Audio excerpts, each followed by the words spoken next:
and gentlemen, the one, the only, Varnell Hill! I got one question for you. You ain't got to no more. Varnell, meet Rachel Perkins, your new executive producer. You are a true icon. Flattery will get you everywhere. But your show is stuck in the past and your ratings are down. I built this empire, and I will burn it down before I let you turn it into some TikTok tonight. We need to make some changes. Whoa! Prince put his bare ass on that leather. That's Black history. FML. That's an acronym for my life. What are you doing here? Better question is, what the you got on? This is fashion. Y'all ain't even hit the ceiling yet. We are going to be the laughing stock of the entire talk show world. Damn, that fell hard. Varnell. Don't worry. I got this. I'm booking great guests. We got Belle Crawford, Miss Pat. Dion Cole, Mike Epps. If this ain't a 61-year-old Earther dressed on and sitting in a chair. Top 3. Heard they trying to make you relevant again. Bye. Know myself if the shit with me. Hold on. This is the Varnell Mother Hill Show. Hands down, I'm the greatest with the entertainment. Yeah. Wouldn't matter if I'm We're like one big family around here. playing with the band.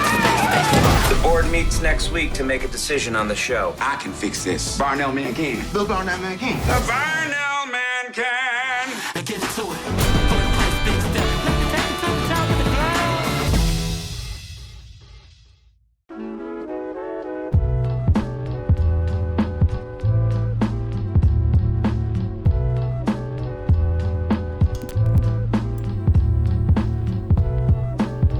This one is for the boys with the booming system. System. Top down Top-down. AC with the Cooling cooling system. system. When they come up in the club, they be blazing Blazing up. up. Got stacks on deck like they're saving up. Yeah. Ew. Mike got it. What's up, y'all? Welcome back to the No Chasers podcast. I'm Tim Chantarangsu. I'm Ricky Shucks. I'm Nikki Blades. We have a very special guest today. I was on her podcast a few months ago. I came across you just on Instagram. I think actually Rick sent me a reel maybe. Amazing. And I thought, wow, she would make an amazing guest. She's a sex therapist. She is Thai like me. Yep. She is an educator, a podcaster. She be on TV sometimes. Make some noise for Dr. Tara. Thank you for having me. Sawadi, my sister. สวัสดีค่ะ Sawadi krab. Hello. First of all, how are you? I am good. Like I said, I just flew from New York Wow. like this morning. So I'm up, you know? I'm East Coast time at the moment. Oh, okay. So you're ready. Yeah, I'm fucking ready. And I've been ready. talking about sex therapy all week. What were you shooting in New York? Can you talk about it? Yeah, it Okay. was a part of the 90-Day Fiancé, The Last Resort. So I'm the sex therapist on there. I was giving a lot of Nice. commentary to couples that were on the brink of divorce. Oh. Looking for those green card couples. 90-day you fiancé. know? A lot of layers of their misunderstandings, right? Like language barrier, cultural barrier, you know? Lots of different things, like what they believe good sex should be. For people from different cultures and racial background. So what would you say in your 90-day fiancé experience? First of all, I used to watch that show all the time. That used to be my shit. Okay. That is crazy. I can't imagine you watching that. It's just the funniest, awkward. Oh, it's so good. It's so funny. Big Ed With the Ed with no with neck. the neck, Yeah. yes. With the no neck. With or without? Without Big Ed, no neck, Big Ed. That was my favorite. When he went to the Philippines, she was Filipino, right? I think so. And he was trying to. Nikki Blaze, did you watch? I just got the internet version of it. When he Yeah. was trying to take a shower in their little shed and there was a giant rat there. Oh, God. Oh my God. This is comedy gold. All right. Okay. So what would you say is the biggest hurdle for people from different cultures sexually? Like what is the biggest miscommunication? Oh, wow. That's a big question.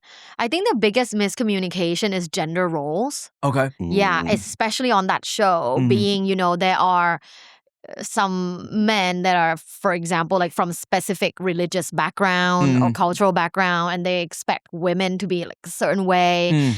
But then the women are like, you know, white American women, so they believe in other things when it comes to gender roles. Maybe there's a little bit more like egalitarianism, like more, you know, equality in the household versus some of these guys that are from specific cultures outside of the US like have very strict beliefs of what a woman should be. There was this guy that he kept saying to his wife, I just want a real wife. Oh, what does that mean? Cook and clean? Yeah. Like, you know, all the traditional gender roles. So it's interesting. Like, I don't shit on people that want to have traditional life. I don't want one, but I don't shit on it. Like, if you want one, it's your prerogative. At the same time, like, you can't marry a person that is completely different from what you actually expected and then expect them to change after getting married. Like, isn't that an insane ask? So insane. Like, you were never this person, but now that we're married, I'm going to ask you to be this person with this quality. Like, People think that ring is a magic wand. Exactly. Absolutely. Wow, there was one season of 90 Day Fiancé where it was a country girl, a big old beautiful BBW blonde white woman, and her fiance was a dude from some Middle Eastern country. I forget which one. And he had her over there, and she kept trying to kiss on him. He's like, "Baby, please, not in public, please, please," because he's like, because PDA was super frowned upon. You know, is this Rebecca and Ziet? I think he's like Tunisian. Maybe. Yeah. Maybe. I don't know. There's so many of like these. Yeah, like it's very interesting. One of the couples is a 30-something-year-old Indian guy with a 60-something-year-old white woman. Oh, okay. Interesting dynamic. That's why the show is the best. I bet. I haven't watched it in like a few seasons, but I miss it. Now that you reminded me of it, I'm like, ooh. And The Last Resort is where they all are on like a special island resort situation, or what is it? Yeah, so we all went to England. Like, so we were all in a castle and we tried to rehab six marriages that were on the brink of divorce. Couples that had got married on the show previously? Right, the 90-day couples that have been together for a few years or more and now like contemplating divorce. Interesting. Yeah, and they were all put together in a castle with me and 2 other therapists and we worked on them. Wow. Yeah. And you guys had a big orgy. That's not allowed on TLC. Not the boss makes me think. No, well, she said it's not allowed on TLC now. So it happened. Yeah. Well, perfect segue, because look, I think the reel that caught my attention was you talking about like sex parties and like secret sex orgy parties. Well, surprise. Surprise. It's no longer a secret. I went on the cruise. Did I tell you? Oh, you went on the orgy cruise? Well, I don't call it that. I call it erotic cruise. Okay. I was like, wow, that advertising. But orgies did happen. But I call it an erotic cruise, or a sex cruise. Okay.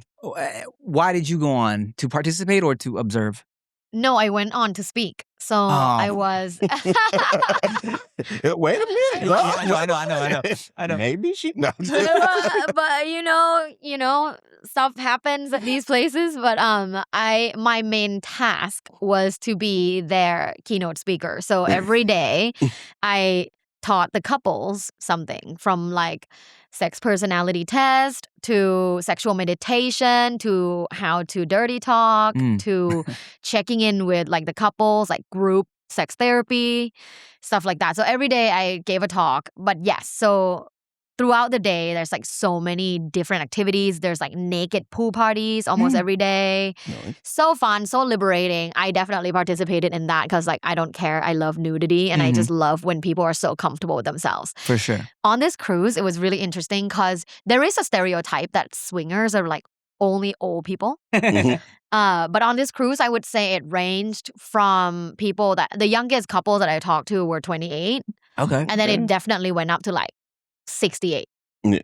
Was there something similar amongst those groups? Like, how long were they together? Was there an average, like most of the couples were together a few years, or were some of them new in the relationships or long-term relationships? Oh, that's a really interesting question. I don't think there's a way for us to know because there wasn't like a survey. Oh, okay. But if I had to guess, because I observe a lot and a lot of people came to my classes, I would say they have all been together mainly like at least 3 years. Okay. So it's like long-term relationships. Long-term relationships. Yeah. Why do you ask, Nikki Blades? Well, I asked because I was wondering how early do some of these people in their relationships decide that this is the route that they want to go sexually? I feel like when most couples are together for a certain amount of time, they start having the conversations of maybe what's not working in the bedroom, and they go that route because they want to stay together because they love each other, but they're maybe unsatisfied in other things, and that's when they start exploring. I think that's really on point. Dr. Nikki. I be watching things. Yeah, I think that's really on point.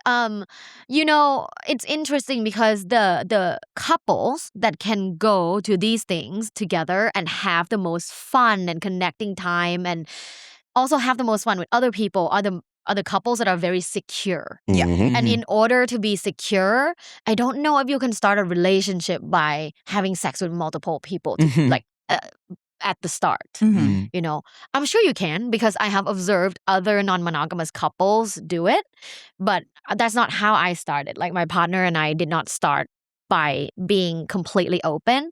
We started knowing that we are non-monogamous people and that it will happen at some point. But we did spend the first couple years, just the two of us. Yeah. Yeah. I always say you got to lock in first. Once you know your person is your person and you choose each other consistently. Did he then say it's come? easier.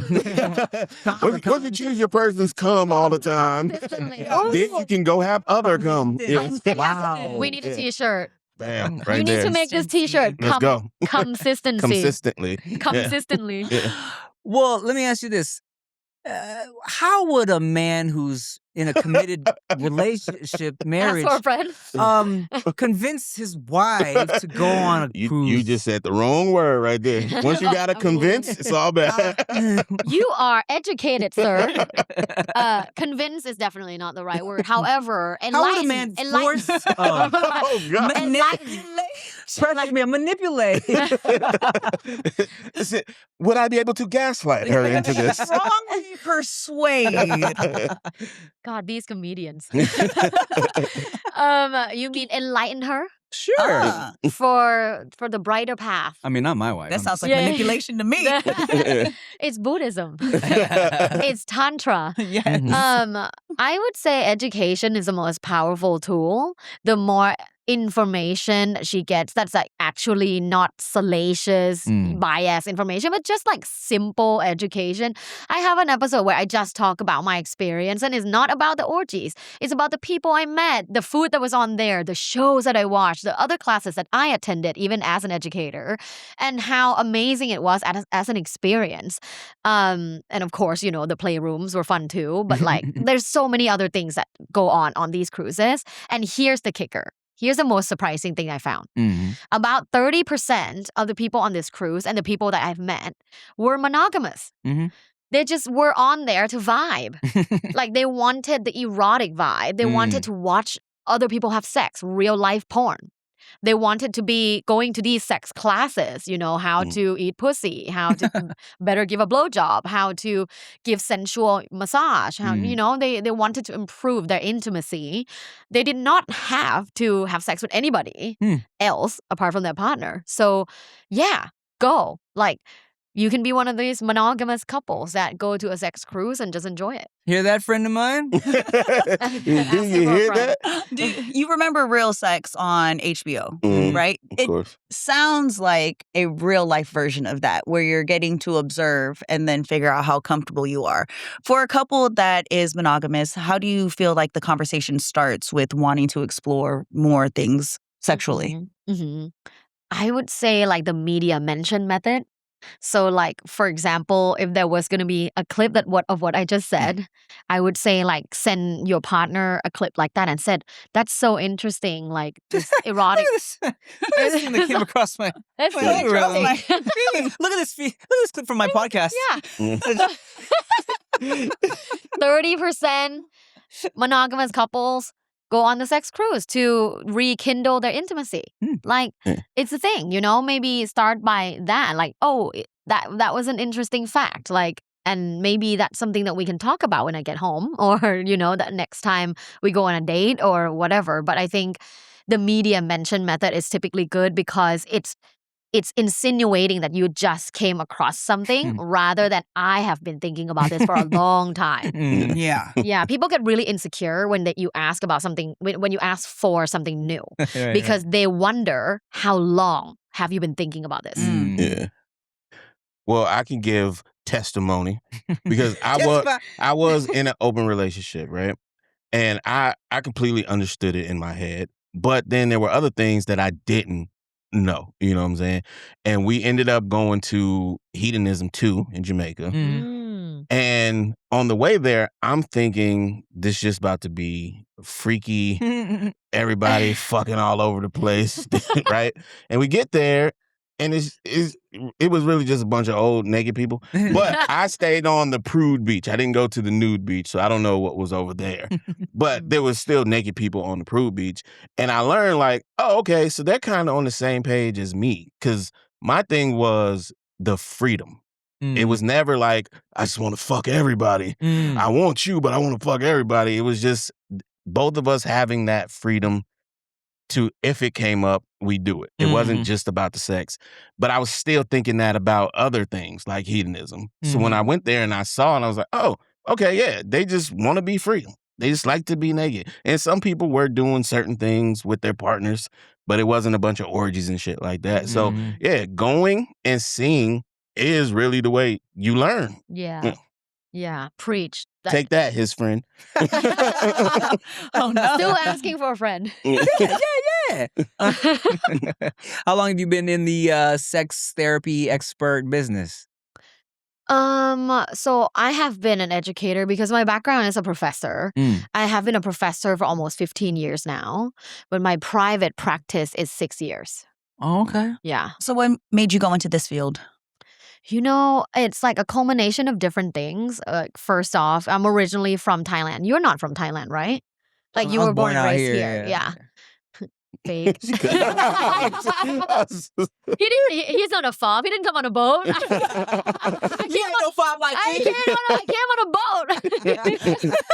We are not the same. Yeah, we are not the same, except business class. But Whoa, then you went on a cruise where you were fucking on a boat. yeah, exactly. Fob But- again. Wow. Full circle. But completely different person. My parents are so proud.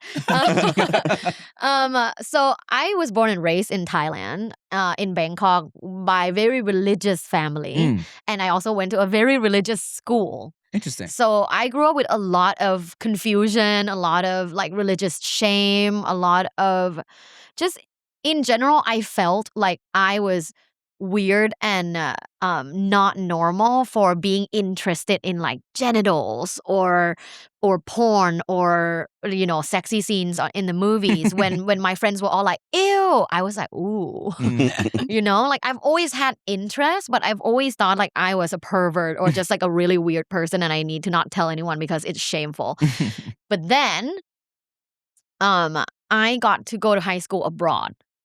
Because my parents sent me to high school abroad, and that was the first time I was like, get her little horny ass out of here. Yeah, like literally, like they were just like, well, you need experience abroad because I went to an all girls Catholic school. There's something That'll do about it. That'll do it. It's a pipeline. Yeah. All girls Catholic school, become sex freaks. I think that's a pipeline. But then once I went to a co-ed school and I saw boys and I saw penises, I was like, ooh, that's interesting. What's that? Yeah, exactly. Hell kind of school was this? Is that penises out? Boarding school.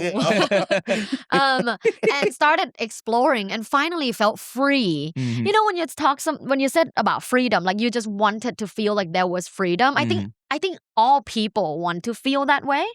And there's a saying that I love is like when you're in a secure relationship, when you let them fly, they fly to you. But you have to let them fly because if you clip their wings, they're not going to be happy being with you. So anyways, I was free. I was abroad and I just really explored.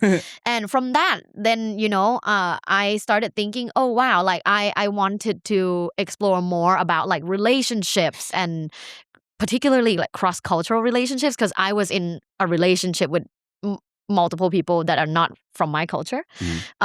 So then I started studying that in university and then found it really fascinating. Actually, one of the most fascinating studies that I've ever read was the 70-year-old Harvard study that showed that the most important thing in life for your happiness and fulfillment is your relationships. Like nothing else really matters. Like, of course, you need money to like have resources, but ultimately, if you have all the money in the world and zero good relationships, you will be miserable. So I found that so like fascinating, and that was such a light bulb moment for me for like studying things. So then I went to get my master's in studying relationships and then my PhD and kind of just pursue that. But that was a turning point in my life and my career that really hurt me and really then shaped me to be this person. And it was my divorce from my first marriage in my 20s. So even though I was already studying these things, I was still internally like that little girl from Thailand that just wanted to fit in and wanted to please my parents. So when I hit 27 or 26, 27, my mom's like, you're getting old, you should get married. Like, who are you dating? When are you getting married? I got on Tinder, I matched with this guy, I married him. Oh. How long were you guys together for? 6 months. Wow. Damn. Yeah, I made a mistake. Here, parents. Yeah, there, here, mom. mom. Yeah. Here. Happy now? Yeah, Here, dang. exactly. Exactly. I think a lot of Asian kids that grew up with like stereotypical traditional Asian parents just want to please them. And one of the things to please them is to get married and have kids. Yeah. Is that what happened to you as well? No. Okay. We took our time. Yeah. I like my wife. Yeah. Good. You can still go on a cruise. Yeah. Mine won't take too much convincing. No convincing, enlightening. Enlightening, all that. Yeah. So She's not down. Go ahead. So I did that, but we weren't actually compatible. So I tried so hard. Have you ever been married? Have you guys ever been married? No. Okay. Have you ever been in long-term relationships that did not work out? Yes. Okay. It's like painful to be in a relationship where you shouldn't be in. Absolutely. But you're you like don't have forcing the guts to break up with them. Yes. Yeah. So I was in that marriage for 3 years, knowing from first year that we actually shouldn't have been together. Damn. But I really tried because I didn't want to hurt him and I didn't want to hurt my parents. And that whole experience was very traumatic. For sure. So after I finally found the guts to ask for the big D, Great joke. not the one that anyone wants to get, I then vow to myself afterwards that I will live exactly how I want to live every single day of my life from now on. And that was a huge turning point. That was also when I started my private practice. Then I started my social media, my podcast. And then everything just blew up. Like I became the internet's resident sexpert. I had these like media stuff, multiple TV shows, because I now finally live my life the way that I teach. I walk the walk. I don't just talk the talk. And I think we talked about this before. I often say, I don't respect people that only talk the talk. I only respect people that walk the walk. So if people try to teach me something and I ask them, do you do it? If they don't do it, I don't listen to them. Right. The same way as if you're looking for like a therapist, whether it's a sex therapist, relationship therapist, or whatever, look if your therapist has a successful life or not. You know what I mean? It's like a business coach. It's like, always- wouldn't you want like a successful business person to be It's your like, business hey, coach? therapist, do you have a therapist? Yeah, like do you have a good life? Like, do you, Right. Even on like a smaller scale, when I'm looking at trainers in the Yeah, gym. yeah. But if you don't look the way that I want to look, I'm not going to listen to you. Exactly. But I know so much about working out. So sorry, Rick. Trust me, dude. It's not going to happen. I just don't do it. But I know. Or there's always that one miserable homegirl in the group that feels like she can give the Oh best my advice. Oh, Yes. every group has that. Oh my Everybody god. does. Yeah. Everybody like, does. not gonna get not gonna get relationship advice from you, Emily. Yeah, Emily. Isn't it interesting? That people named Emily be annoying? Not all of y'all, for sure, but a lot of Emily's be annoying. You're not I mean- wrong. Emily in Paris. Oh, I love her. That show is upsetting. I was gonna say, isn't it interesting that you grew up in Thailand, very strict religious upbringing. I grew up out here. My parents weren't strict on me in terms of like, upbringing and relationships and stuff. And we're both just horny freaks with podcasts. What is it about Thai people? We have it in a... Wait, I'm Thai? Right. I was like, strict parents. Come on. Yeah. Remember, we're all parents. We're all here together. Strict parents. Do you have strict parents? Oh, super strict. Yeah. Super strict. Are you horny? Oh, when I got to college, it was over. Yeah. It was over. She like, I'm didn't gonna say, try were every you horny? flavor. She said, are you horny? Absolutely. You see this pillow? You see her trying to get out of it? Let me sit respectfully here. I have a lot of questions. Very intrigued. I always tell people too, I'm like, look, Thai people I feel like are, you go to Thailand, it's the best. Everyone's so happy. Everybody just wants you to have a good time. But they're also we are just a very horny people in the best way. You know what I'm saying? And I think it's because like, maybe that's why we're so happy, because we're so horny. But it's hidden. Is it? In Thailand? In Thailand? It's very... Here's the difference between a fob and an American. Because I guess you lived in Thailand. You lived in Thailand. I grew up in Thailand. Yeah. Thailand for Thai people, Mm-hmm. very conservative. Thailand for tourists, very open, Yeah, I very guess you're right. liberal, I very guess you're right. sexual. Mm-hmm. Well, that's the one we like. Yeah, exactly. That whole industry was created for tourism. Mm-hmm. Like Thai people don't necessarily participate, or maybe if they do, it's very hidden, hush hush, but it's accepted. Like all Thai men I know go to those bath houses. Well, Have you been? No, to a Thai bathhouse? Yeah. No. Oh my God, we have like hundreds. And what goes on at a Thai bathhouse? So you go in. Have you guys been? Mm-mm. Okay. So you go in. There's like a room where it's like a double-sided mirror. So like you can see them, they can't see you. Oh, interesting. Girls are sitting in this room with numbers. So you go in. You select like what service you want. Like, do you just want a bath and a happy ending? Do you want a bath and a sucky suck? Do you combo? want... Let me get the number Yeah, 5. yeah. Combo. Like which combo? Do you also want food? Do you want booze? Like, There's food too? There's food. Oh no. I was about to We make lost him. let me get a large fry and some head joke, but shit, probably could get that. Yeah, sell your hot sauce there. That's Yes, at bathhouses. And then you pick a girl or girls. You can pick more than one.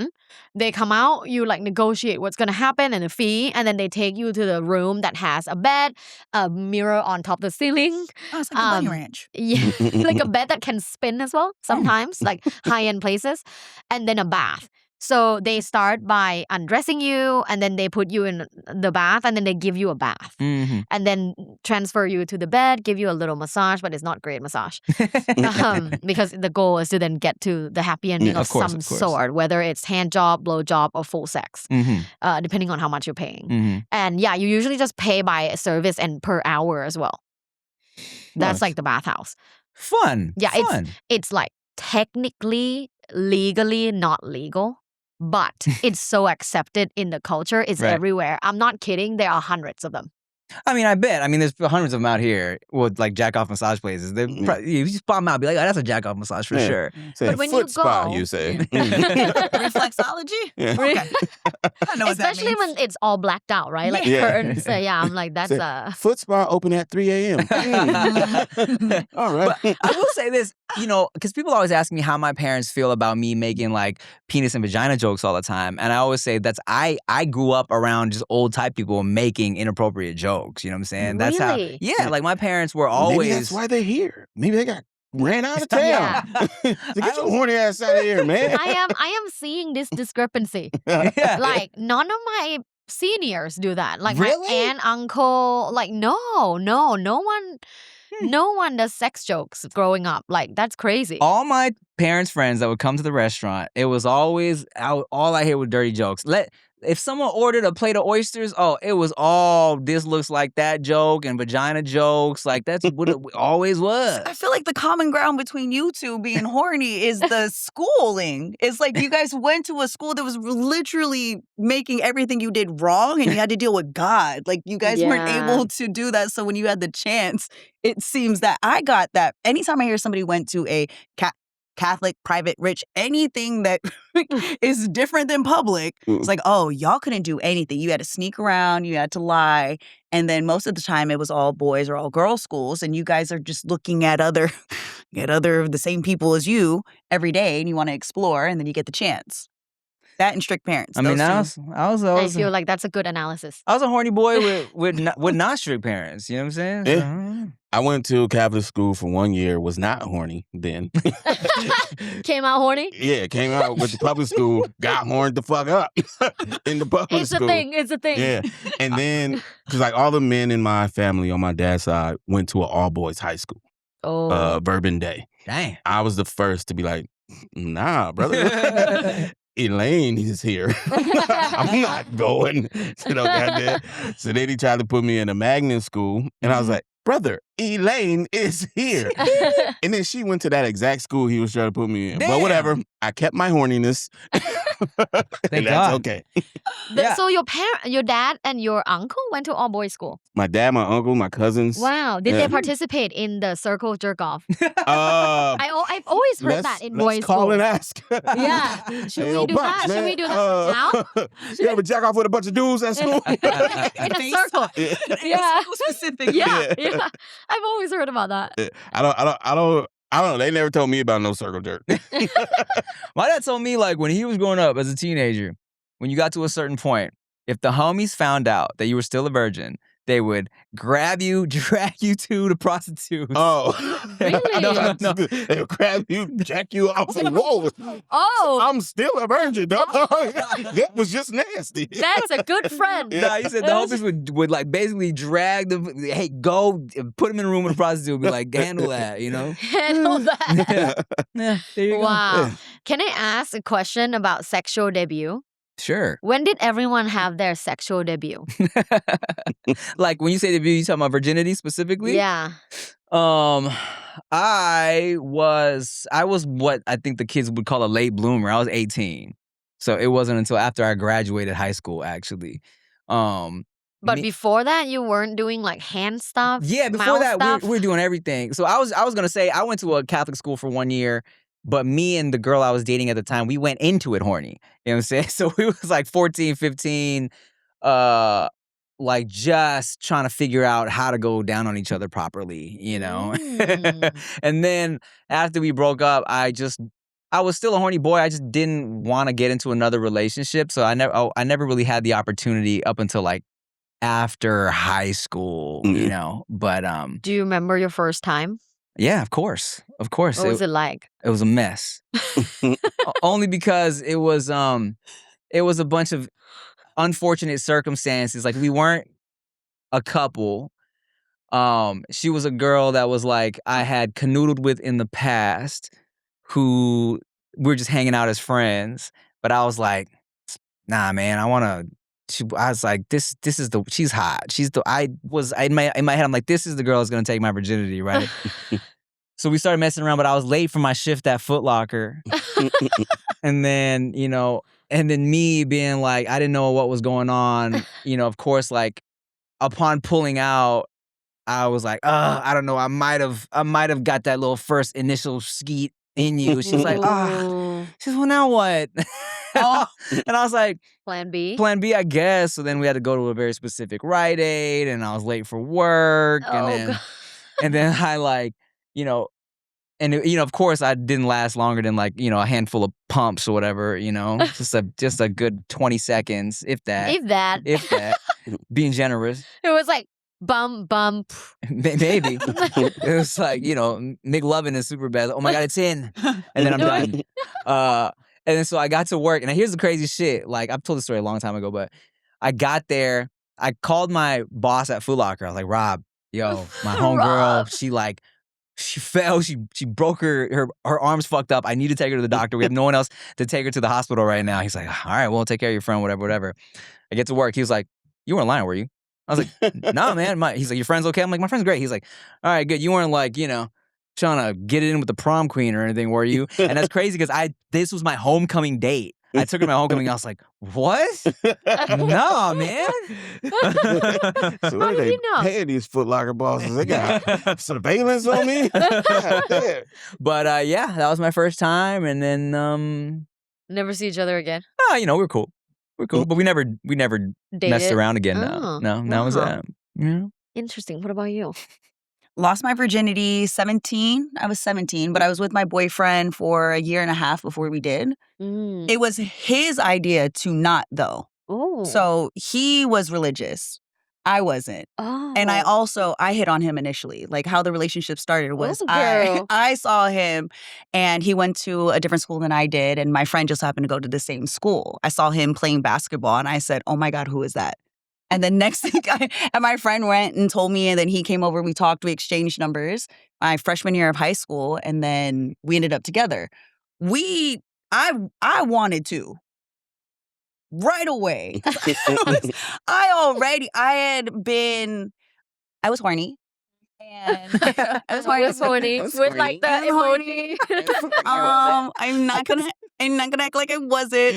I had like made out. I wasn't doing a lot of other stuff. I didn't really do any of the hand things or, No? no. Yeah, I had to say No. no hand things. No, They were hand so things. fun. Hand thing was the Like before, best. so in junior high, no, not really, because my parents were so strict. There was never a time. Like my sister used to have to come with me to the park to walk the dog so I could go make out with the boy that I was dating. What? Like I wasn't allowed out of sight. So there was an opportunity. And then because he went to a different school, when I would go, I made friends with a lot of the girls at his school. Next thing you know, I'm playing on the softball team with the people from his school so that we could spend time together. But it took a long time, but he was the one that was constantly like, no, we have to wait. And then he couldn't wait no more. But it was a year and a half of us being together, and just like I think about that time. Yep, all the time. Was it good? Great. My first time was great. Wow. Yeah. That's uncommon. It was both of our first times, and there was a lot of research done. So he was Got a book? Oh. So for me, my early sexual experiences were with people who knew about orgasms and that wanted to make me have them. So from very early on, that's what I've always known. I wasn't someone that hadn't had an orgasm until I was later in life. No, I was with people who were very proactive in wanting to do these things. And then to see me satisfied was like their whole MO. I was gonna say the whole year and a half, he was saying no. He was like in the gym and fucking Google, like researching, talking to experts. Because whenever I speak to someone else about their first time, it's normally an awkward experience, especially when it's both of yours. But we were really looking up different things. We had a lot of access to information. They were asking questions and his friends and whatnot. So when we did, it was not like it was a first time. We had already done everything else at this point. So it was like, if we don't hurry up and do this thing already. So you were satisfied? Yes. And when he like finally pulled his pants down, were you like, hallelujah? Yeah, I picked right. I knew what I was looking for. I picked correct. I am not, I don't regret it. But I don't regret it. I'm actually like really happy to hear that, because like 99% of girls I talk to were like, yeah, my first time was not that memorable. I mean, to even be with somebody that early on that was focused on making me feel good. Oh, yeah. And what I learned from my one partner was a lot, and he was really willing to explore. He was studying. I know a lot of people don't have that same experience. No. And my partners we're very open. So I was exposed to that with my people very early on. And then relationship-wise, the monogamy part started getting a little blurry when I was single and then in college. So then I was more outside. What about you? What was your experience? Hey man, as soon as it happens, I will let you know. So somebody out there, do your research so we can make it good. Yes. No, mine was trickery. It was cool during, but afterwards it was immediately terrible. What happened? So all through high school, I was a horny dude, but I was very simple. I got to touch some titties today. That's all I need. The best. I wasn't even trying to do more than that. I remember this girl gave me like a over the pants foot job. I was like, whoa, well, that's cool. I'm going to go home now. You came in your pants? No. Oh. But so the first time it actually happened, well, the one that I credit as the first, she was very particular and I couldn't understand why until afterwards, right? So we're in this room. The room's kind of small. The bed, and there's a dresser in front of the bed. Very little space in between it. She specifically wants to be bent over in that space. The little space. The little space. So I'm like, okay, or whatever. Doesn't want a condom. I'm allergic to latex. I'm like, okay. I'm not about to say no to nothing right now. And then she's like, you better tell me when you're going to come. I'm like, okay, that's not a problem. What was a problem? BV. Didn't know what it was called back then, but it was there. But whatever. So, yeah, that's happening, and I'm raw. Oh. Wait, so she had BV? Yes, I can smell it. Now I know what that was. Before, I didn't know, right? But whatever, I'm about to get some coochie. I'm going to do it. Yeah. So I'm doing it, and I'm about to finish. I tell her, as requested. She pushes on the bed and backs me into the dresser. Trying to make you finish in her? Yeah. Oh. So I'm like, what are you doing? And that immediately snaps me out of it. Yeah. So I don't finish, right? Yeah. So she's like, did you finish? I'm like, no. Why'd you do that? She's like, oh, okay, keep going. My dumbass keeps going. Oh, no. Oh, my God. So 2 more times of that. Then I'm like, okay, now I see what's going on. So now I just pretend like I finished. Okay. Oh. And then that's the whole, she thinks she's pregnant. What? So I have this girl What? try to pin a baby on me at freaking 18, 19. That was like her? that. Oh, Yeah. my God. It was so funny. I remember we had to go to like CBS or some shit to get a pregnancy test because it was too late for a plan B by the time she told me. Yeah. I'm late. I'm like, God damn. So we go there. She has her little brother with her. He's a little kid. And he's running around. I think we went to McDonald's. He's running around McDonald's. She's like, see, isn't this nice? See? This is going to be us. Like, what the fuck is going on, dog? Wow, okay. Go ahead. Yeah, so, I had a pregnancy scare for what I credit as my first time actually having sex. Was a pregnancy scare. She wasn't pregnant, but what I think it was, what I kind of found out afterwards, I think she had sex with one of my friends who was like 16 or some shit. So I think I was 18 or about to be 19, something like that. She was a year older than me. Oh. So I think she was trying to Pin it on me. She thought she was pregnant. So she wouldn't get in trouble for what the fuck she was doing over there. So yeah, it was cool and during, but afterwards, immediately terrible. That's crazy because I remember this girl. Yeah. But I didn't know that that's what had happened. Yeah. Wow. You guys are childhood friends. Yeah. So you were there when this guy was like, I think I might be a father. Well, I was there when he thought she was pregnant. Yeah. And he got the first call when she told me she got her period. I was like, the bitch is bleeding, dog. She's bleeding. Yeah. Was this? And then we had to take her to fix her tire. That was her sister. Oh. And that's why I kind of like just kind of chalk it up because I was trying to fuck her sister first. Oh my God. So ever since then, were you wearing never saw her again. Were you wearing a condom? You want me to tell you the truth? Listen. After that, yes, I did. But then once I got into a relationship and we decided to not wear condoms, it's hard to go back after that. Yeah. So since then, it's been a lot of starting with a condom. So you see now why I don't share my stories? Such bad experiences. Exactly. Wow. Learning experiences. How old were you when you had your debut? She was hot though. I had my personal debut when I was 11 with a bidet. Oh, personal debut. Yeah. Oh, okay. Where I used the bidet extra long on my clit and had like an orgasm that I did not know was an orgasm. And I just thought, like, wow, this is one of the best experiences of my life. Wow, cleaning your butt's really cool. Yeah, like I need more. I kept like moving my pelvic backwards so like it hits because you know the clit's on top, but then like it's cleaning my butthole. So I'm like, it's on top. Moving. This explains a lot. And all women have this? Almost all. Not in the butt. You're looking in the wrong place the whole time. And you called it a clit? When you say on top. Clitosaurus. Oh, she be screaming. She be roaring. And then I had a debut with a girl at 13 because I went to all-girls school. And then I had a debut with a guy when I was 17. Huh. Yeah. Girl happened later. Yeah. She was horned out for real. Girls were later. Yeah. And honestly, my first time wasn't that good, but I was so horny. Like, you know, when you have done everything else, when you just make out and touch boobs, touch down there, you're just like ready. Like, you know, I bet you were feeling it with your boyfriend at the time. That's why I said. Just making out. I bet you were like soaking wet, right? I was the crazy one. He's like, ma'am, calm down. Like, no. Serious.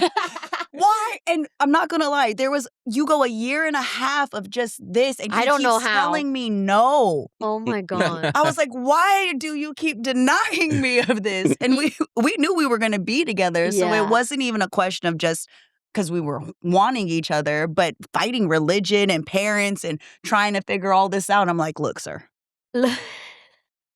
Either you're gonna give it or I'm gonna take it, and if this Hey. But that's what it felt like. That's what it felt You like. just reminded me that my mouth debut. Your mouth. I also was Googling tips on how to do it right. You know what I'm saying? I was online. Ask Jeeves. Oh, yeah, I was about to say, you ask Jeeves, old ass Jeeves. nigga. What's that? What's Jeeves? It's like it's before Google. Before like the Before big Siri search and- engines. You know, Ask Jeeves was just a It's like website where you would go to ask all the questions. Like before Google was Yahoo. Yeah, like well, what was Ask Jeeves? It was just a Ask website. Jeeves was its own. Yeah, actually, it was his own thing. It was just a guy. Just a guy. Just a guy getting emails. He's a man with answers. Well, What do I do with my mouth? the logo was a butler. And just yeah. But yeah, the research part, when I'm thinking of my cousins, I had 5 girl cousins, or have 5 girl cousins, and they all were experienced, and they would always talk about their stuff. And granted, all the women in my family got pregnant really early. So my dad was extra strict because he was like, nah, not this one, not you. But he was so strict that the saying was like, oh, so what do we talk about when it comes to sex? My response is, you don't have it. But also at the same time, my dad would tell me all these crazy ass outlandish stories about his hoe days. and he would later be very open about that. And so once I was out of high school, my parents started communicating a lot more about sex and their preferences and dating and all of that, all those types of things. So, but that's conflicting information. 100%. Like, but which is is to have a sexually liberal dad for himself, but then for you, yes, like it's sort of like almost double standards because you're a girl. He would check my bag before I would leave the house. Like For what what? I would vibrator? pack. No, what I would pack like a guy in there, like my underwear. Like I wasn't allowed to wear thongs because only hoes wore thongs, and just like things like that. The same without not being able to use tampons and what? Yeah, because he didn't want you to have like penetration. Yeah. Stop. Seriously. Wow. And so the family was really strict because the goal was for me to make it past 16 to graduate and to not have a baby. Wow. Which backfired because it just made me because you had so many babies, just so many children. But it made me more curious because it was so not allowed. Yeah. You know what's sad? Hoes don't be wearing thongs now. They wear nothing. Nah, they wearing a big old pants. They only wear thongs to the beach. Like, wait a minute. It's sort of like tattoos, how they used to be under the shirt. Yeah. Now they do it on all the exposed skin.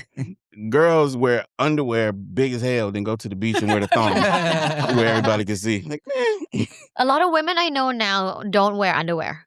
Same. Right. Mm-hmm. It's just like more convenient, more comfortable. You get less like yeast infection and UTI because you just let it breathe. It's science. It's science. even in denim? Even currently in denim, yeah. Currently. No. For your information. No, I proudly She don't lying. wear I saw her underwear. I panties on. talk No. about it all the time because Yeah. I just think underwear is like, I think big underwear is a scam industry. I don't really wear underwear either. Yeah, I think it's a scam industry. Like, why do we have to? We don't have to. I wear underwear all the time because I poop in public a lot. Ew, why would And, you say that? Oh, You mean poop out of nowhere? Yeah, I'll poop all the time. Like, Out of Like not nowhere. out of my butthole. no, as in like you would poop now, or you mean like in public bathroom? Yeah, public bathroom. Oh, I I'm thought not you'd gonna be shit. like you. I'm just gonna shit here. No, I thought you meant like you have like like you know what is it called? BB, not BB, IBS, like No. where you just Boy got shit all the Crohn's time, like it disease. just comes out. No, I just like I you got a scat thing. Sometimes you just gotta poop when you're out and about. And so I feel like, mind you, I get my butthole pretty clean when I'm pooping in public. But Do you sometimes use I'm like, wipes? yeah, I make sure to use wipes. But I'm so paranoid about like any type of funk or poo condensation getting on my pants. So I always make sure I got underwear, man. Yeah. Did you have My tip is poo too trauma? sensitive to not wear underwear. Really? Yeah, there's no way. Yeah, like Just if the tip accidentally brushes against the fly or something. Oh, Denim, period. yeah. Are Yeah, you guys circumcised? I am, yes. Of course. Oh. Not of Oh, course. it's an American Not thing. to, yeah. Yeah, She's like, not necessarily. I got a lot of. Of course. Haven't you seen my DMs? No. Duh. So many of them. Don't you follow me? Yeah, you know what? It's not just an American thing because like I have a lot of my Mexican homies aren't circumcised, Right. and surprisingly, a lot of my Asian homies too aren't circumcised. From what they tell me. I was about to say, and more surprisingly, he knows about everybody's Yeah, everybody. You're not in the group chat? Yeah. They kicked me out. For not showing your dick. Yeah. So what would you say is like the crazy as a a sex therapist? What's like the craziest issue someone has brought up to you, or like something that you feel like is let's do this. What is something that people think is crazy, but you feel is actually pretty common that they come to you with an issue with? Oh, like kinks. They think it's crazy all the time. Mm-hmm. One guy I worked with, he was into sploshing. Like, Sploshing. yeah. Okay, ¿qué es eso, sploshing? You've done it before? I've never splashed because I don't know what it is. Okay. Do you guys know what it is? No. So it's like using food and liquid in excess to cause like this, slippery food, like dirty scene, and then like have sex in it, or like you have oral sex in it. So in his particular case, he wanted to put like cake up his wife's butthole, like a lot of it, and then have her like push it out and put it in his mouth while he like was jerking off. Okay. Can't say I've sloshed Yeah. like that. Well, there's many other ones. Like there's ones where you just put like chocolate all over the body and slip and slide and lick the nipples with chocolate. And like there's so many different Okay, ways. yeah. It's like Okay, food and dirt, like messy, like being messy. Then yes. There's Yeah. tame splashing, there's extreme splashing. Yeah. I've tamed. Hardcore Yeah. splashing. Yeah, it's on a spectrum. Yeah. Yeah. Wow, because that's two very different things. Yeah. So But Imagine like, saying but it he- regular. Uni spread all over. exactly. I would be down for that. Say, baby, can you shit this burger on me real quick? Just real quick. Are you putting it in or do I have to eat it today? Yeah, exactly. It's Taco Tuesday. Which, in my opinion, like if it's consensual between them, it's completely fine. Mm-hmm. But he was in a lot of shame about it. And I think his wife was also like, "What's wrong with you?" Yeah. You know? I picture her like they're having sex and he like is sneaking like string cheese up her butt. Yeah, like I Charcuterie don't know, but that's like I had to tell him like actually that's not. It's first of all, it's not illegal, so you're fine. Yeah. Because That's the boundaries. Yeah, well, there have been things that people told me about their quote unquote fantasies that are not necessarily, that doesn't sound necessarily legal. Okay. But they said it's just a fantasy. So, like, just sexual imagination. Never want to do it in real life. I'm like, okay, but they just wanted someone to hear them. Yeah. They want to voice it out loud for the first time. Right, And right. it's crazy how relieved these people feel. So, as a sex therapist, when somebody brings up wanting to do the cake scenario, do you dive deeper into the why, or are you just there to kind of hear them out as far as where they're at currently? I only do the why if they want to know the why. Okay. Yeah. I don't do the why if they don't ask for it because I don't want them to think that everything that we prefer is pathological. Okay. Because sometimes you can just like things just the sake of it. I love that. Yeah. Okay. I think there is. Ain't got to be some deep-rooted No. trauma behind it. No, not necessarily. I think that's what most people don't understand, because I didn't really understand that either. I think that anytime when you want something different or new, you try to go backwards, or at least we're taught to go backwards and see like what's the root cause of it. So in your practice, you're like, nope, unless you really want to know. Yeah, if they were like, please explain why, I'll be like, okay, well then let's talk about the past. Okay. Let's like, I have a set of questions or protocol. Let's go through some of these questions. Let's figure out.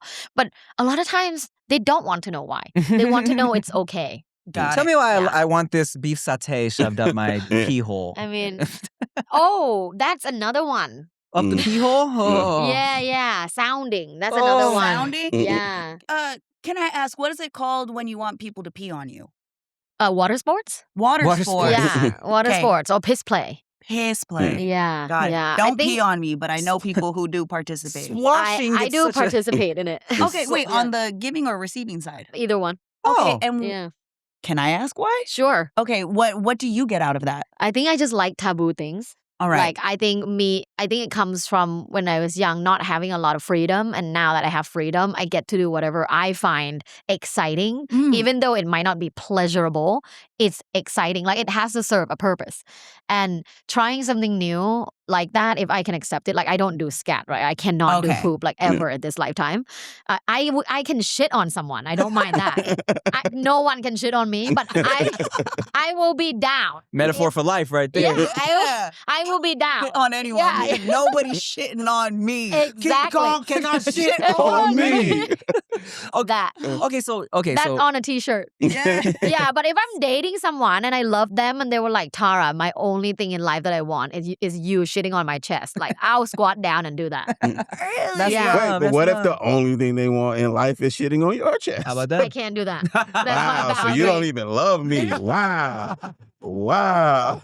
I got all this shit and it's for you. And you don't even want it. We gotta reevaluate. There's a line.